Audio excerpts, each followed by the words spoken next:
Cuando tenía 16 años pasaba una considerable parte del día navegando en Internet. En ese entonces ya se había terminado por completo el auge de las salas de chat, incluso el Messenger de Microsoft ya estaba en decadencia. Sé todas esas cosas porque no miento al decirte que casi 8 horas seguidas me la pasaba frente a un monitor, conectado con una parte del mundo que desconocía, con gente a la que nunca le oí la voz ni le vi la cara. Ayudaba muy poco que una hermana de mi cuñada tuviera un café internet. Conocí a Laura unos meses después de que mi hermano empezó a andar con Patty. Laura era mucho más grande que mi cuñada y tenía bastante dinero porque vendía ropa importada. El café internet le reportaba bastantes buenas ganancias. Un día que la teníamos de visita en la casa y que nos quedamos solos, Patty, Laura y yo, me preguntó que si quería y podía trabajar un turno en su negocio. La simple proposición me puso muy feliz, con decirte que ni siquiera me había pasado por la cabeza la idea de que iba a recibir un sueldo. Recuerdo bien que en aquella época, antes de que me contrataran, visitaba muy seguido el local y me apoderaba de una máquina por varias horas. Cuando Laura me dijo que lo que me estaba ofreciendo era el turno de la noche, me emocioné aún más. Yo me considero nocturno. A mí me gusta más ocuparme en las cosas que solo se pueden hacer de noche. Estar en lugares abiertos con el alivio de encontrarlos vacíos, libres del bullicio y el caos del día. Acepté sin siquiera pedirle permiso a mis padres. Es obvio que me tuve que enfrentar a demasiados obstáculos para que me dejaran tomar el trabajo, especialmente porque llevaba malas calificaciones y mi madre se temía que no fuera a terminar la prepa. Accedieron a darme un mes de prueba siempre y cuando mostrara una mejora inmediata en las calificaciones. Hasta les inventé que estar en el café internet todo un turno me permitiría investigar más, estudiar mejor y poder hacer mejores tareas. Lo único que hice al respecto fue aprender a utilizar un programa que me dejara editar la boleta de calificaciones. No te voy a decir que estaba enamorado de Laura, pero recuerdo bien que la simple aura que dejaba su perfume cuando pasaba a recoger el dinero al negocio me ponía estúpido. No te voy a negar que el hecho de que fuera mi jefa y que me diera órdenes, de alguna manera me prendía. Pensar en ello me obligaba a dejar el escritorio descuidado para ir a aliviarme la obsesión a los sanitarios. Otro tema importante era la privacidad que me proporcionaba la manera en que estaba dispuesta mi computadora. Sin tener que estarme escondiendo de que alguien me pudiera ver, como lo hacía cuando era un cliente más, podía acceder a cualquier contenido, a cualquier página para adultos, o a la red oscura, a la dark web. Si no sabes de lo que te estoy hablando, me gustaría que lo dejaras ahí. Escucha otra cosa en otro canal de YouTube. Esto podría ser muy perturbador para tu mente. El internet se divide en tres, como un iceberg, más bien como los memes de iceberg que te muestran que la punta o lo que sobresale del agua es algo tranquilo, familiar, común, conocido. El siguiente bloque de contenido es la Deep Web, la red profunda. Aquí todavía no hay nada malo, solamente son enlaces, páginas e información a la que no se puede acceder sin contraseña, como al correo electrónico o a tus mensajes de WhatsApp. La parte del fondo, aquella sección del iceberg a la que casi no le da la luz, es la Dark Web, la Internet oscura. Ahí ocurre de todo. Lo que más abunda es la venta de cosas ilícitas como armas de fuego o sustancias prohibidas. Hay cosas ilegales y cosas extrañas. Existen foros súper privados en donde se ofrecen servicios desde los más extremos e intensos, como cometer un crimen o un asesinato, hasta los más incomprensibles y extraños, como por ejemplo pagarle a una persona por verla dormir. En ese entonces, en esos mismos foros rondaba una historia de la que se habló demasiado. Si eres de aquella época, seguro la escuchaste. Fue algo que muchos creerán que solo se trató de una leyenda urbana. Sin embargo, en esos confines del internet había videos y pruebas de que realmente ocurrió. La página se llamaba algo así como belladurmienteescandón.com. La verdad es que yo nunca tuve oportunidad de ver uno de los videos en vivo que compartían, pero sí unos fragmentos de ellos. Era una muchacha que aparecía dormida en una cama. Cerca de ella había un micrófono que amplificaba su respiración para demostrar que se encontraba viva. Conociendo la red oscura, seguramente había al mismo tiempo, pero en otro canal, alguna otra transmisión en vivo, pero de una persona muerta. Afortunadamente, este no era el caso. Siempre voy a celebrar lo buenas que eran las personas que administraban esos foros y esas páginas para obtener dinero por aquellos extraños servicios ofrecidos. Los primeros 15 minutos de verla dormir eran gratis. Aburridos para unos, pero tal vez emocionantes para otros, para los más pervertidos. En la habitación donde se encontraba la muchacha, se daba por hecho que había alguien operando las cámaras. A veces tosía, a veces hablaba cosas por teléfono, y siempre, segundos antes de que se terminaran los 15 minutos de prueba gratis, él se sentaba en el borde de la cama, al lado de la persona que dormía profundamente. Seguramente iba a hacer algo con ella, solo que había que pagar para verlo. La suscripción, que en ese entonces era de 12,000 pesos, incluía el acceso a las transmisiones en vivo y a los videos del archivo. Siempre me dio comezón saber un poco más de lo que ocurría en esa habitación, pero no tenía dinero suficiente como para saciar esa duda. Aunque he de confesar que si los hubiera tenido, aunque sea por curiosidad, créeme que hubiera estado de espectador en primera fila. Detente ahí, no pienses que soy un pervertido como la mayoría de personas que solo entrando a la red profunda pueden satisfacer sus horrendas necesidades. La página decía bien que no era algo gore o sangriento, que la persona había dado su completo consentimiento y que no había nada sexual involucrado. Creo que eso era lo que hacía que me viniera más fuerte la curiosidad. Si no era una de las 3 cosas más buscadas en la red oscura, ¿qué podría ser? Un día esa página desapareció. Se borró el foro, la galería, la página y todo rastro que había de ella en línea. ¿Te imaginas qué habría tenido que pasar para que eso ocurriera? Lo único que quedó fue la experiencia de aquellas personas que vieron lo que sucedió, porque debes saber que todo ocurrió en vivo ante una audiencia sedienta de lo que estaba pasando. Había tantas cosas en que entretenerme que la verdad se me olvidó la existencia de aquella página. belladurmienteescandón.com. Por cierto, el nombre hacía referencia a la colonia en la que se grababa aquel programa, si se le puede llamar así a esa transmisión perdida. Haré un paréntesis para decirte que yo no sabía, pero también había Bella Durmiente Agrícola Oriental, Obrera, Doctores, Lindavista, Ramos Millán y una que al día de hoy me sigue doliendo no saber de qué trataba. Enfermera de cadáveres agrícolaoriental.com. La cosa es que una vez en un foro me topé con una charla en donde estaban hablando al respecto de ese caso, que para mí ya estaba cerrado. La página fue clausurada porque algo salió mal. Para empezar, se reveló que la muchacha no participaba con su consentimiento. Era algo muy extraño, pues en el estricto sentido tampoco la estaban obligando. Ella ni siquiera sabía que estaban ahí. Ella tampoco sabía que el dueño del departamento donde rentaba tenía un negocio de transmisiones privadas por internet.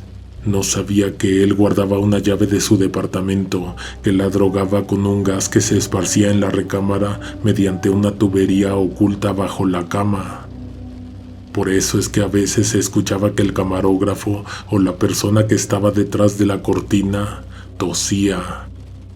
Todo empezaba a tener sentido. No era coincidencia el hecho de que la transmisión fuera en la noche, cuando toda persona normal se va a la cama a dormir. Pregunté qué hacía la persona que se sentaba en el borde de la cama y me dijeron que dependía de lo que pidieran los espectadores. Mencionaron un par de cosas antes de pasar al verdadero asunto de importancia. Por ejemplo, pasarle un hielo por el cuello, las mejillas y la frente, cosas que no provocaban horror a la audiencia, sino al contrario. Y es que debes saber que existe cada filia. Una vez le reventaron un pastel pequeño en la cara a la chica.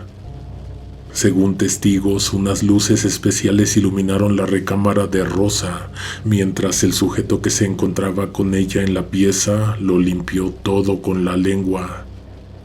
Así de extrañas eran las cosas que veía solo la gente que estaba suscrita. Bueno, pues resulta que una vez la muchacha hizo algo para no quedarse dormida con el gas. Aguantó la respiración o algo así. Seguramente ya sospechaba que algo pasaba en su habitación mientras ella se quedaba dormida, y es que seguramente ciertas noches despertaba mareada, desubicada, con algunos rasguños o moretones inexplicables. Tal vez la asustaba que la disposición de las cosas en su recámara cambiaba. ¿Te imaginas a cuántas personas les pasa eso y ni siquiera tienen idea del por qué? Mientras el sujeto entraba a la recámara, ella se hizo la dormida. Escuchó cuando abrieron las ventanas para que se esparciera el gas. Supo cuando estaban colocando las cámaras. Probablemente ya se estaba imaginando que su casero o el hombre que le rentaba conservaba las llaves y algo tenía que ver. Se esperó hasta que se acercaran a ella para actuar. Cuando el sujeto se sentó a un lado de la muchacha, ésta se levantó bruscamente. Se había ido a la cama escondiendo un cuchillo entre sus ropas de dormir. Se lo enterró al sujeto en el rostro, en el hombro, en el pecho, en el estómago. La transmisión no se cortó. Los espectadores pudieron ver cómo se tiñeron las sábanas de rojo. Presenciaron también cómo la muchacha, al ver lo que había hecho, colapsó. Se aventó por una ventana que daba hacia el interior del edificio y murió instantáneamente. Hubo un breve comunicado por el chat privado de los suscriptores en donde se les ofrecieron disculpas por haberles brindado tan macabro espectáculo. Y es que en la dark web hay tantas cosas oscuras y siniestras que encontrar algo que no muestre violencia, créeme, es muy difícil. Busqué en las noticias y no encontré nada. Sabes, por mucho tiempo me pareció que todo esto había sido un montaje para darle un excelente desenlace final al servidor, a la página o al servicio belladurmientescandon.com.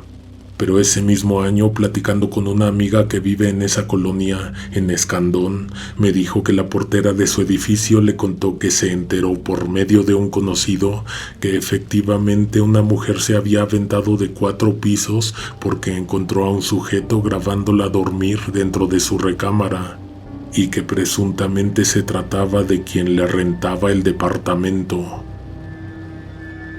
No sabes cómo me fascina cuando se conectan las historias de la vida real con las de la internet.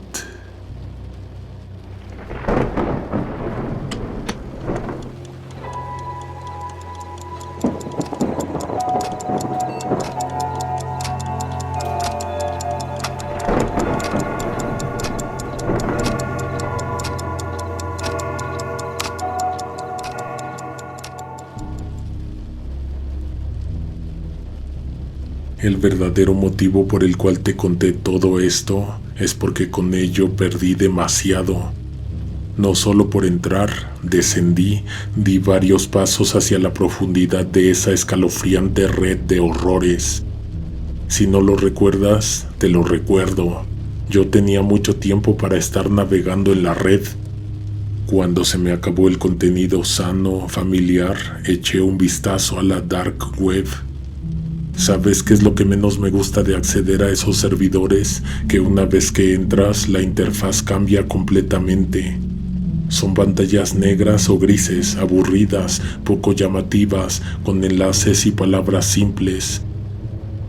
La mayoría de las cosas que encuentras en esos bajos sitios de internet están escritas en código. Por ejemplo, a los asesinos a sueldo en ese entonces los llamaban animadores de fiestas. El contenido prohibido de pornografía tenía nombres inocentes. Lo sangriento y cruel de comida, etc. Una madrugada di con un foro en donde solo había 2 personas conectadas.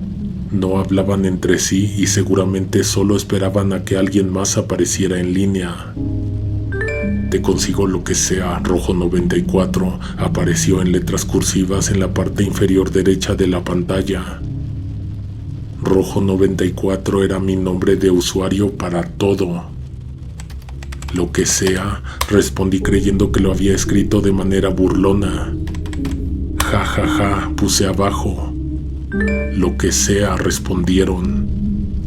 Cuando dicen que pueden conseguirte cualquier cosa, casi siempre se refieren a estupefacientes o armas de fuego. Inmediatamente después, un mensaje automatizado que apareció me dijo que tenía 110 créditos disponibles con caducidad de 12 horas.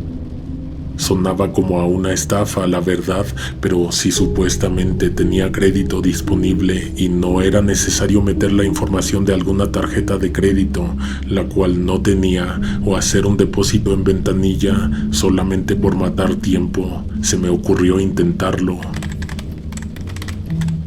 ¿Para qué me alcanza con 110 créditos? No respondieron. Un iPhone, escribí. Tardaron en responder, pero luego de un rato me dijeron que ese se conseguía con 8,600 créditos o una cantidad aproximada. Un balón de básquetbol. Eso lo respondieron casi de inmediato, 50 créditos. Yo realmente no quería un balón, pero me estaba llamando mucho la atención que tal vez si era cierto que podían conseguir cualquier cosa. Un autógrafo de Taylor Swift. Me respondieron con signos de interrogación y luego 119,000 créditos. No es que quisiera realmente el autógrafo, o tal vez sí, a Laura le encantaba esa artista y créeme que en ese preciso momento de mi vida hubiera hecho cualquier cosa para quedar bien con ella. Pensando en Laura, escribí en el chat algo que me salió del alma y que verdaderamente me arrepiento de haber pedido. Objetos personales de la hermana de mi cuñada. La persona o personas del otro lado se tardaron tanto que estuve a punto de cerrar la sesión y ponerme a ver otra cosa. 1,100 créditos. Justo lo que tenía disponible. ¿Coincidencia? Después de eso, una respuesta automatizada apareció en el cuadro de la conversación. Pedía que se confirmara la transacción. Y/N. Yes or no. Sí o no. Tecleé la letra Y. Dije que sí. Inmediatamente vi que el contador de mis créditos se fue a 0. Segundos después se cerró la sesión. La verdad es que al principio me quedé confundido. Después me dio risa. Me estafaron dinero convertido en créditos que ellos mismos me acababan de obsequiar. Patético. Creo que después de eso me puse a escuchar música, jugar billar en línea, descargar imágenes.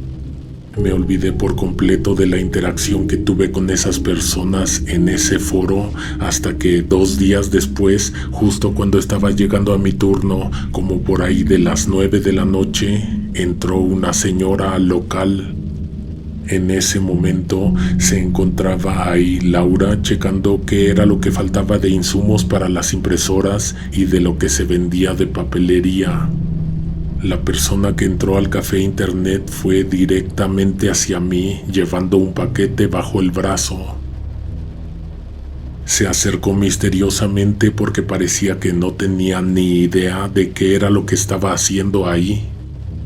Me entregó la caja y me miró a los ojos como si me quisiera decir algo, pero al mismo tiempo no supiera qué decir o cómo decirlo.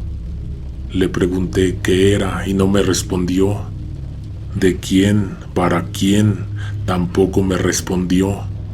Como que las palabras no le salían de la boca, como que la estaban obligando a hacer esto. Señaló con temor a una persona que esperaba afuera en una motocicleta. Un hombre con casco que miraba hacia nuestra dirección. En el momento en que lo miré, encendió la moto, pero no la arrancó para irse. Avanzó un poco y de una patada volteó un triciclo que se encontraba estacionado en la calle. La mujer que me entregó el paquete salió corriendo angustiada. El triciclo tenía sendas ollas hirviendo, anafres que las calentaban, botellas de salsa, vasos, bolsas y demás cosas para preparar esquites y elotes. La mujer lloraba y batallaba para levantar sus cosas. Laura y yo salimos a ayudar.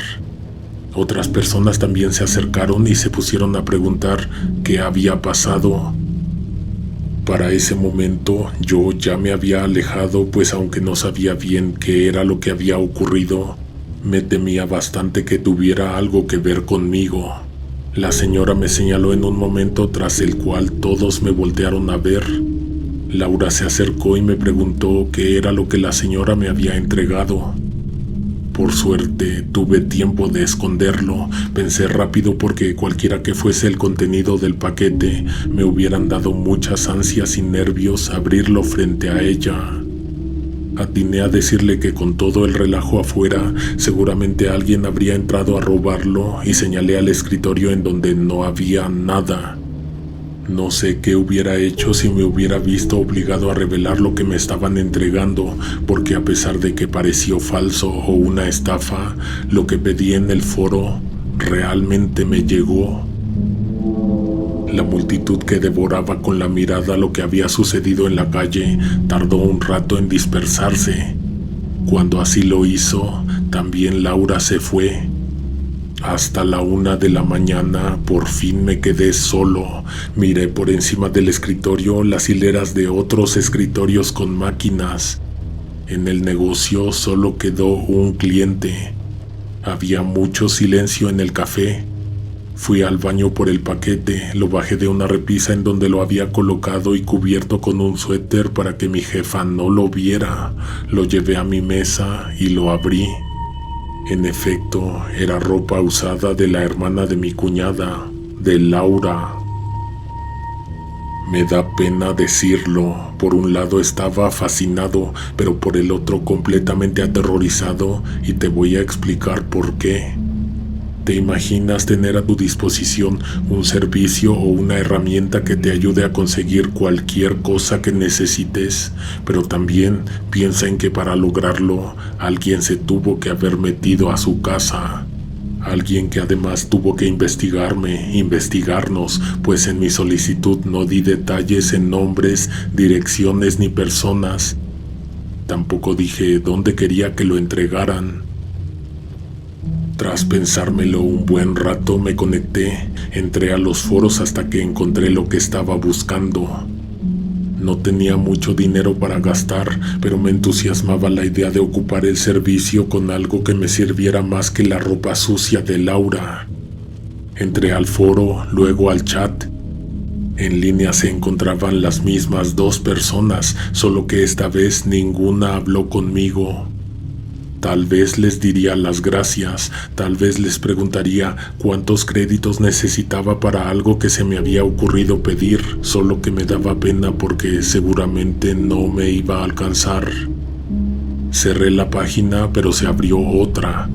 La cerré y al instante regresó. Tras el tercer intento me empecé a preocupar de que se tratara de un virus. La cuarta vez apareció una pantalla de anuncios. Era un iPhone con la conocida leyenda de ganador, una treta, un fraude, un virus para computadora. Quería cerrar esa nueva ventana, pero sin querer di en el enlace.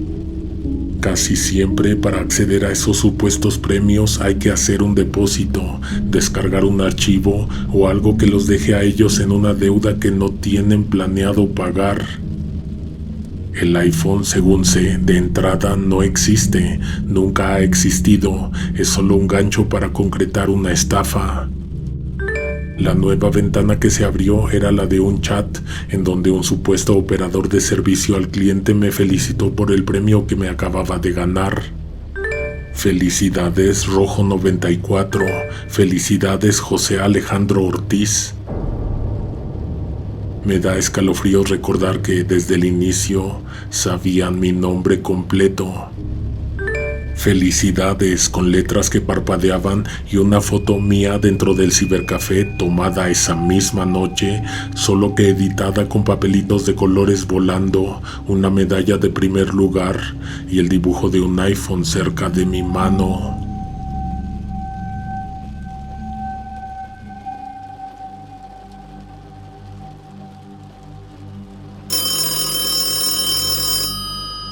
Ni 2 minutos después, sonó el teléfono en el negocio. Ese aparato casi era un elemento decorativo.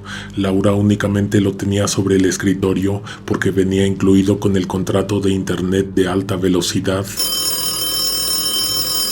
3 veces timbró antes de que me animara a contestarlo. Levanté el auricular y me lo llevé al oído. Momentos después, una voz robótica apareció del otro lado de la línea. Lo que parecía una grabación dijo mi nombre, la dirección de mi casa y mencionó que yo era acreedor de un premio, del modelo más novedoso de un teléfono de gama alta. Colgué, me quedé preocupado pensando en el gran lío en el que me acababa de meter. Tenían toda mi información, sabían mi ubicación y parecían tener acceso a cámaras y micrófonos cerca de mí. El teléfono volvió a sonar, solo que esta vez no contesté, dejé que se agotara el número de veces que suele timbrar, y entonces hubo silencio. Existía una densa nube de tensión dentro de aquella aparente tranquilidad. Sinceramente, yo ya me imaginaba que la cosa no iba a terminar ahí. Y así fue. No terminó ahí.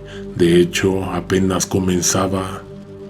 Dejé descolgado el teléfono para evitar que siguiera sonando. Sin embargo, parecía que las opciones no se le habían agotado a la persona que se estaba empeñando en hacerme caer en la estafa.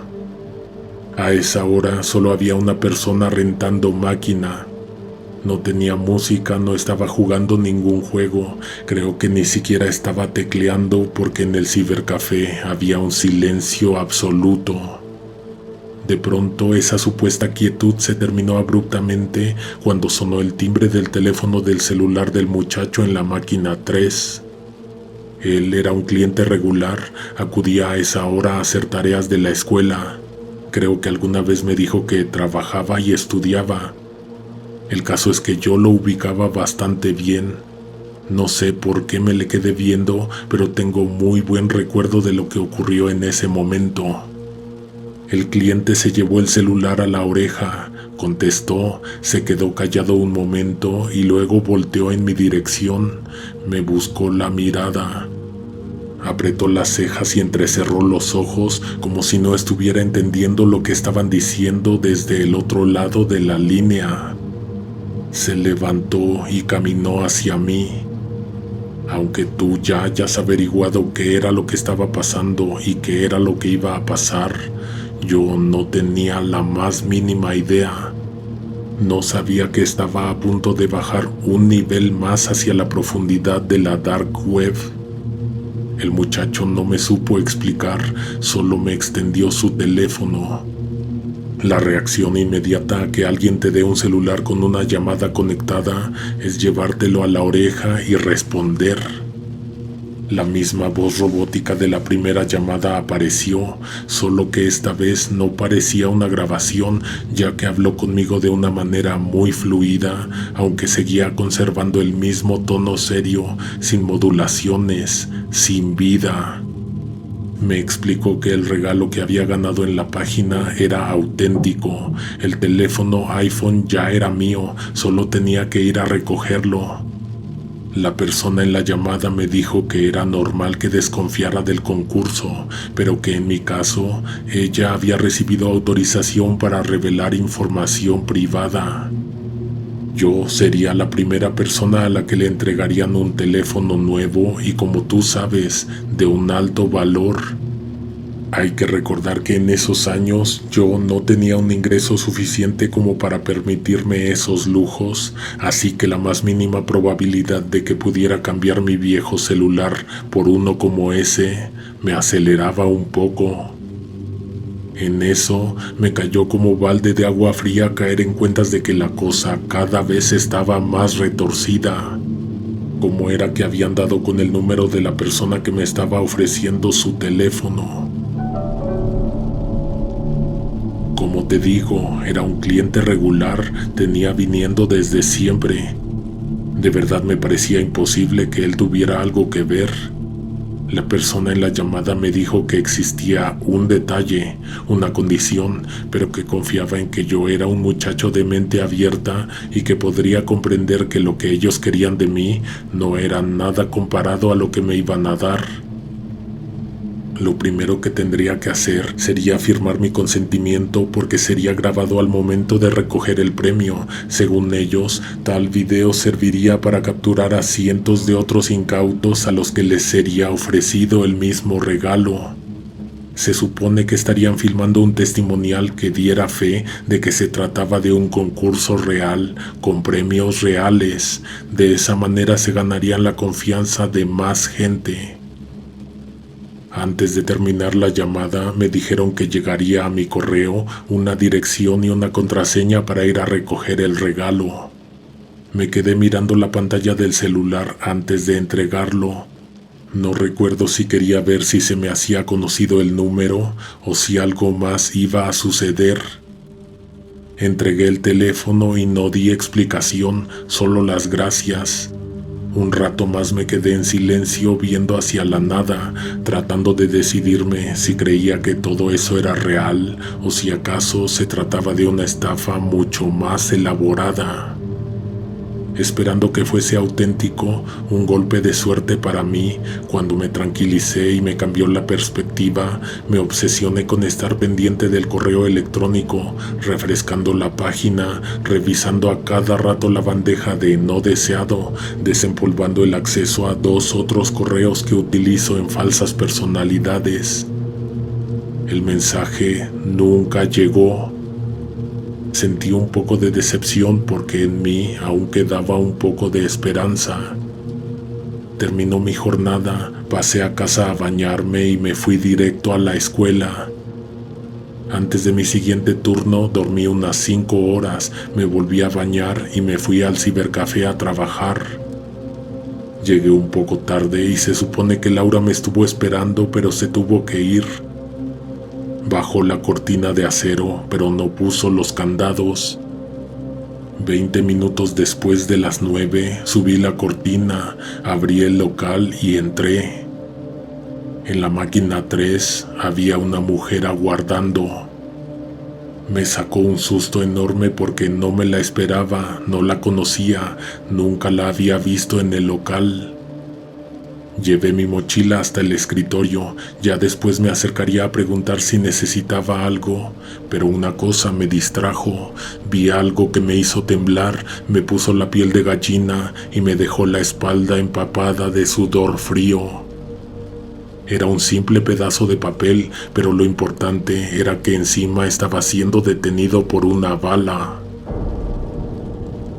Antes de revisar el mensaje, levanté la mirada para ver a la mujer que seguramente estaba detrás de ello, pero en el café ya no había nadie. No sé qué te estés imaginando, pero la bala es un tipo de amenaza muy conocida. Esta es la bala que te va a matar. Lo curioso era que la persona que me estaba presionando para hacer el trato tal vez no veía que resultaba muy extraño llegar a tales límites para que yo fuera a recoger un simple premio. Obligar a alguien a aceptar un iPhone. Tal vez yo había sido muy tonto por dejar que la situación avanzara a tal punto, pero tampoco era tan estúpido para no darme cuenta de que había algo muy raro ahí. Escrito con pluma en ese pedazo de papel estaba la dirección del lugar en donde debería presentarme, así como también un número de 4 dígitos, tal vez una contraseña. A partir de este punto ya no me atrevo a decir que esto que pasó fue una coincidencia, porque nada de lo que te estoy contando desde que empecé con este relato lo fue. La dirección, un edificio antiguo cerca del metro Salto del Agua, me quedaba misteriosamente cerca de una distribuidora de material de papelería que tenía que visitar para surtir el negocio. Quería, pero no quería. La verdad tenía un poco de miedo de hacerlo. Lo que me dijeron que tendría que dar a cambio del teléfono no me parecía pago suficiente. Algo más estaban buscando de mí. Al día de hoy me siento muy tonto por haber olvidado tener presente todo lo que sabía de la dark web y con ello adivinar lo que realmente podría pasarme. Les hubiera pedido a mis amigos, a Osvaldo o a Andrés que me acompañaran, pero la verdad es que me daba vergüenza confesarles que estaba muy decidido a arriesgarme a caer en una estafa tan solo por mi codicia de un teléfono nuevo. El día en que fui a recoger la papelería iba muy nervioso, me iban sudando las manos, la espalda, la frente, además llevaba suficiente dinero para comprar los insumos. No más de 5,000 pesos, pero también me pesaba andarlos cargando. Sentí que era peor porque además ni era mi dinero.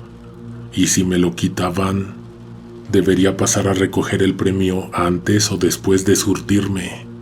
Me escondí el dinero en un calcetín, lo puse de tal manera que no se viera que traía algo ahí, pero por lo mismo resultaba muy incómodo caminar. En todo momento sentía los billetes, lo cual me obligaba a estar pensando todo el tiempo en ello. Antes de pasar por la papelería, recorrí la calle de esquina a esquina. Muy fácil encontré el número que estaba buscando. Me detuve brevemente. Vi que no había timbres ni interfones, más que un teclado numérico. El corazón me latía rapidísimo, casi no podía respirar. Seguí caminando, cojeando un poco por lo que te dije que traía en un zapato. En contraesquina del final de la cuadra vi un edificio que tenía unas jardineras en donde se podía tomar asiento. Me crucé y desde ahí me propuse tranquilizarme, armarme de valor y hacer algo al respecto. El edificio completo se alcanzaba a ver bien desde ese punto. No sé si has entrado a uno de esos edificios del centro histórico. Son muy viejos, muy fríos, son tan grandes que adentro de ellos es fácil perderse. Son vecindades, también bodegas, departamentos, negocios, hoteles clandestinos. Desde afuera se veía que estaba deshabitado. Preocupante, ¿no? Las ventanas rotas o tapiadas con periódico, los muros desnudos, descuidados, semidestruidos. Respiré profundo y coloqué los 4 dígitos que traía escritos en un papel sobre el teclado. Algo zumbó frente a mí y en la parte superior del marco de madera. La pesada puerta se abrió.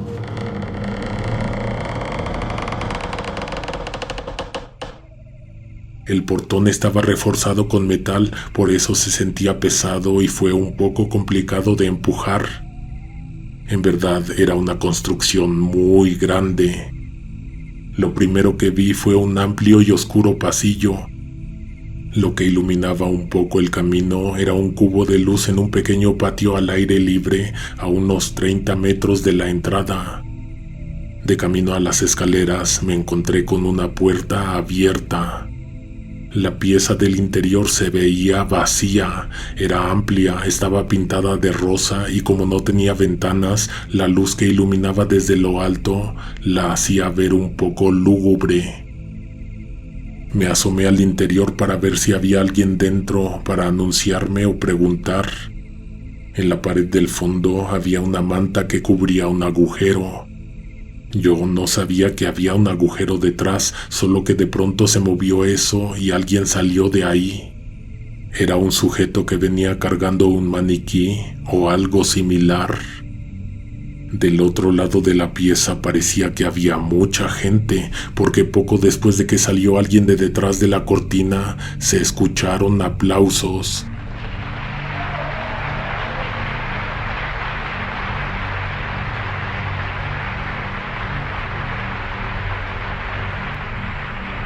Me imaginé que se trataba de un pequeño foro o un auditorio, aunque viendo las dimensiones de la construcción, bien podría haber sido todo un teatro, incluidas las butacas y el escenario.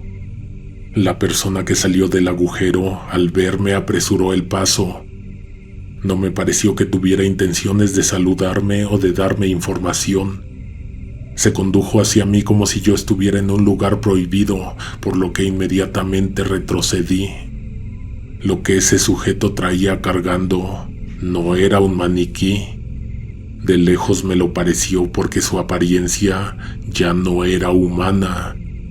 Era un cuerpo que no tenía piel, músculo ni carne en las piernas. De la cintura para abajo solo era el esqueleto, los huesos. A pesar de ello, la persona seguía viva.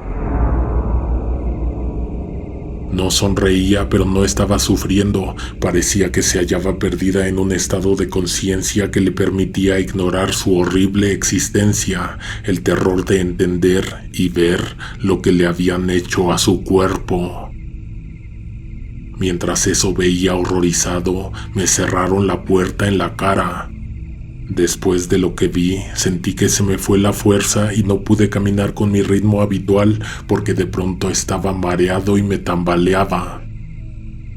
Jamás había visto algo tan espantoso y macabro. Caminé de vuelta a la salida solo para descubrir que no había manija ni manera de abrir la puerta desde adentro. Me quedé ahí parado sin moverme, fácil 35 minutos. Estaba esperando que alguien entrara o saliera para poderme ir de ahí. Nada de eso sucedió. Cuando por fin vi que alguien apareció a la vuelta de las escaleras, sentí un pequeño alivio. Sin embargo, esa persona pronto sacó una máscara y se la colocó. Ahí fue cuando sentí que ya había valido todo. Llegó por mí, no me saludó, pero amablemente me tomó del brazo y me dijo que lo acompañara, que lo del premio iba a ser rápido para que pudiera irme a hacer mis cosas. Caminé lento, todavía un poco mareado y con náuseas. Subimos unas escaleras, luego otras. Caminamos por lo largo de un pasillo que tenía varias puertas. En todas ellas se oía que había algo o alguien detrás. Estoy seguro de que escuché lamentos, también impresoras trabajando, música de piano, una sierra eléctrica. Entrar a ese lugar fue como bajar 2, 3, 4 niveles más hacia la profundidad de la red. Al final del corredor había una especie de despacho con la puerta abierta. Ahí era donde me iban a entregar el premio.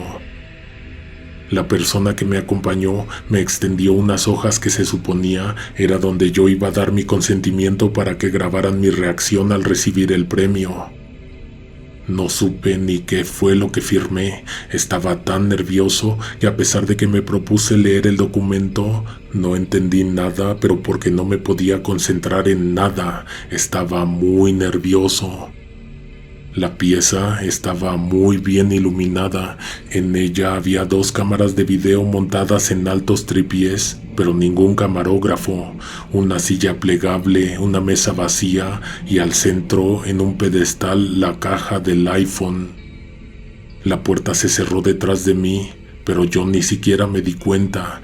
No noté tampoco que me había quedado completamente solo. Me acerqué a tomar el teléfono, despacio, como si tuviera que actuar de cierta manera, a pesar de que no me habían dado instrucciones al respecto.